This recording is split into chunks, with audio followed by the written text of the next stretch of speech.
Antoine Semenyo. I made a video talking about Antoine Semenyo and how the background and how he basically grew to fame and grew to being this talent that he is right now. Antoine Semenyo is on the market, people.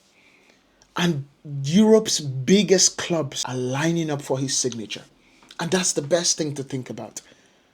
So today we are going to cover what we know about this situation and what we can tie into how Manchester United, Tottenham Hotspur, Liverpool, and which position and which place would be best for Antoine Semenyo to join. So without further ado, make sure you guys join us by hitting that button, turning on your notification, and let's get this party started. So first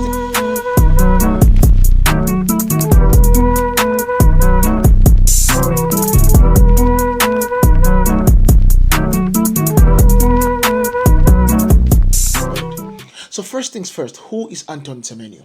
Of course, we know this is a 25-year-old boy that plays for Ghana but was born in Chelsea. We all know that someone that came from the likes of Berth. Is it Berth? I think that's his name. Berth. Played for Newport. He's a talented boy and currently plays for AFC Bournemouth. A very talented kid. Someone that when you're looking at the playing style, every single big team would want to get him. You get me? You're looking at pace, dribbling, pressing, versatility across the front line. He can play every position. He can even play the wing back position. But we are going to talk about that. This is a cat that has scored 6 goals in 12 games. 6 goals, 3 assists. In standout performance against Liverpool that we all were shocked. Running at Van Dijk and making Van Dijk twerk as if he was listening to Back That Ass Up with Nicki Minaj. That's what we saw. That was a glimpse of who Antoine Semenyo is. And we have not even seen the final form. Because him going into his late 20s now, he's about to be 26. He is getting into his prime situation. So why is he on the market, especially after just signing a new contract with Bournemouth? Now, the truth about this situation is that Manchester United and Tottenham Hotspur had reached out to Bournemouth to sign Semenyo.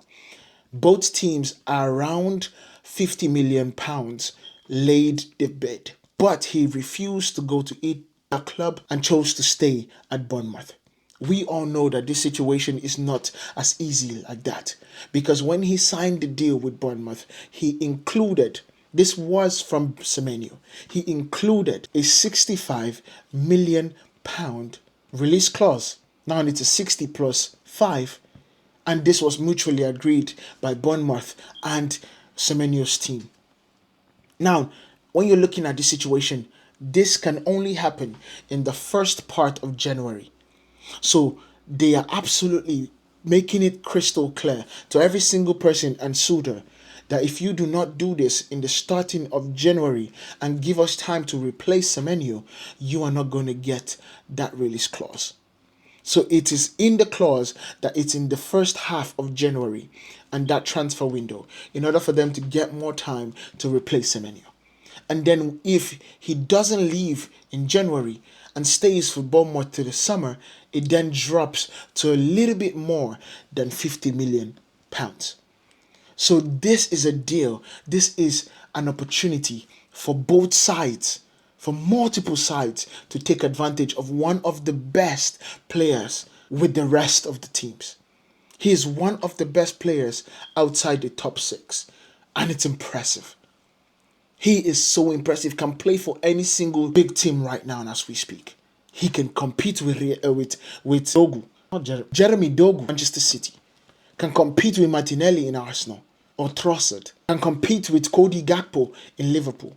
He can compete in any situation. He's that complete of a player. So why is this quite crucial? Because this is an opportunity. And a lot of players is like, oh, is he going to be going for AFCON? No, Ghana did not qualify for AFCON. So he's going to be here throughout the summer and throughout January. So this is a key thing. When you're looking at about Premier League giants, you got to look at who needs this guy most. You can talk about Liverpool and the likes of Liverpool not having the best attacking output this year. Or you could look at Mohamed Salah not being Mohamed Salah and the level of production. Or Cody Gakpo missing opportunities upon opportunities. Or the owner, but Arne Slot not really fancying Chiesa. Liverpool is definitely a spot for him to join. But the key thing about Liverpool is that I believe that they are more hell-bent on getting a defender, and that is more of a paramount need than getting an attacker. So I'm going to hold Liverpool on this side. The next team is Arsenal. I think Arsenal has the biggest squad in terms of depth, and they have spent so much money, and I think they should not be rocking the boat when it comes to them winning the title. They have already got a side that is winning every game that they play or drawing. They are not losing. And why rock the boat? Why juxtapose now in January when things are going so smoothly? And the arguments could be made, oh, he's going to get the line. No. He's going to come in and the conversation is going to start between Martinelli, Trossard and Semenyo, who starts. Is he going to bench Bukayo Saka? I doubt it. So you're going to go to a side that has already two top players in that position that Mikel Arteta absolutely loves. So Arsenal goes to one side. Now let's look at Tottenham Hotspur. Because I don't even think Manchester City is a team that is in this race whatsoever. The play style, everything. I don't think Manchester City is looking at Semenyo at all. You look at Tottenham Hotspur. Now, Tottenham Hotspur is the perfect position for Antoine Semenyo. He goes into this team. Hodeberg, I understand, is a young player and is a very talented player, but he's no Semenyo right now. Tottenham never replaced Son when Son left to LAFC.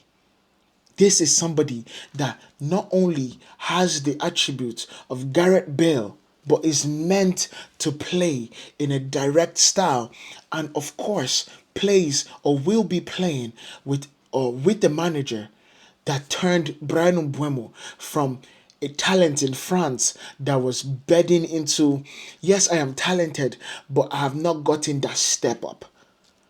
He can do that for Semenyo, and it will be ridiculously good. And so Tottenham right now looks like the for Antoine Semenyo.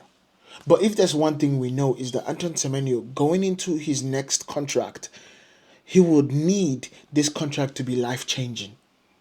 This might be his only and big move in his entire career. And Tottenham Hotspur do not do that. They have a problem in giving people more than £150 per week. And there lies one more team, Manchester United. Now, Manchester United's style of play is a little different. It's a little different for Semenyo. Semenyo is a pure out-and-out winger. But the key thing about this situation is that the way Semenyo plays for Bournemouth, the way Semenyo played in Newport, he can play the position that Ruben Amorim would love him to play. And I know this will be a shocker for a lot of people, and that is the left wing back position. In this system, Ruben Amorim wants his team and he wants his wing backs to act and to be wingers. That is what he wants. He wants his team to have the ball in so much that his wing backs are never pinned as fullbacks. They're always up forward. We have seen that with the likes of Ahmad. We have seen that with the likes of Giovanni Kenda. Wingers that he converted into wing backs that also played like wingers. This is the way he wants the system to go. And so in this particular one, it will take a bit of convincing that, bro, no, it's not a fullback position.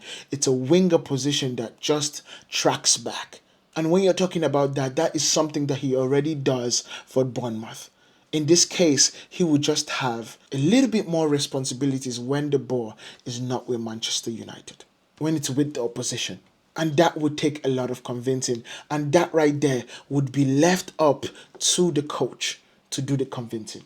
If he is able to convince Semenyo of his plans and of his style of play, it could work. And of course, Semenyo's versatility could also mean a move for Cunha to go to up front as the false nine and Semenyo play the left hand. Or he goes to the right Because Semenyo is that versatile that he can play with the left foot or the right foot. It doesn't matter. That's how good he is. Now, when you look at the strengths of Antoine Semenyo, you're looking at pace, work rate, ability to stretch defenses in the worst way possible. Patsy, Virgil van Dijk. And of course, the weaknesses. This is the first year that he's getting the consistency that we have been able to see and love so far in his past 12 games. Finishing under pressure is a little bit of a problem that he needs to also get together. However, he has improved that this summer. And of course, a little bit of nick and knack. The injury record, it's not really bad, but he does miss some games. So now when it comes to what we are looking about in the potential that we get in this kid, if Manchester United gets this kid, because majority of times I'm always looking through my Manchester United red lenses, I truly believe that we become an attacking side in every game.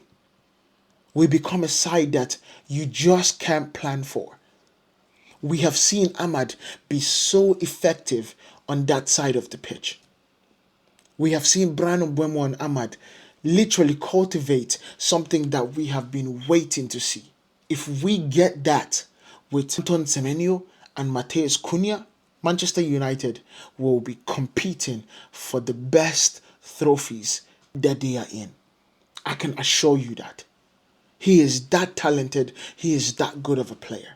Now, we do not know where he's going to go or if he's even going to leave Bournemouth this January.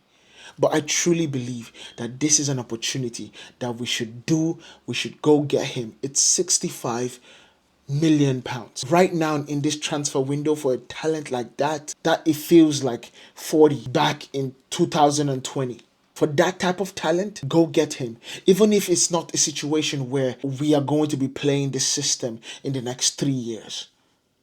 The versatility and the ability for us to have multiple styles of play with the amount of depth that we have in this talent, with Cunha, Semenyo, Mbeumo, Bruno, Ahmad, we will be ready to mount a return to Europe. Let me know what you guys think about this. Where do you think Antoine Semenyo should go? Down in the comments. Make sure you guys hit that comment down where you think he should go. Hit the like button, of course. Share this with your friends, and make sure you let YouTube know that you want to see more of Pillah Sports videos by hitting that subscribe button. I'll see you guys in the next one. Peace.